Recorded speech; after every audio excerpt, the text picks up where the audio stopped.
ఇప్పుడు దురాలోచనలే నిత్యం మనలో ఏర్పడుతూ ఉంటాయి, సదాలోచనలు తక్కువ స్థాయిలో ఏర్పడుతుంటాయి.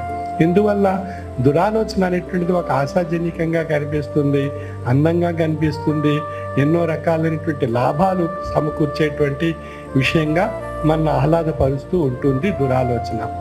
సదాలోచన అది ఎన్నో కష్టాలు వెనక ఉంటాయి, దాన్ని సాధించడం కష్టం, అది పొందడం కష్టం, అందులో మనం ప్రయాణం చేయడం కష్టం, అది సాధించలేక మనం ఎన్నో ఇబ్బందులు పడవచ్చు. ఇవన్నీ ఎందుకు అని చెప్పి అనేక రకాలైనటువంటి భావనలు మనలో ఆ యొక్క సదాలోచనలు ప్రయాణం చెయ్యాలి అనుకునేటువంటి వారికి ఎన్నో రకాలైనటువంటి ఆటంకాలు, అవరోధాలు కలుగుతూ ఉంటాయి. మనం చూస్తుంటాం, సాధారణంగా ఒక మంచి పని చెయ్యాలంటే ఎంతో కాలాన్ని వెచ్చించాలి. ఒక చెడు పని చెయ్యాలన్నట్లయితే ఒక లిప్త కాలం వెచ్చించగలిగితే చాలు.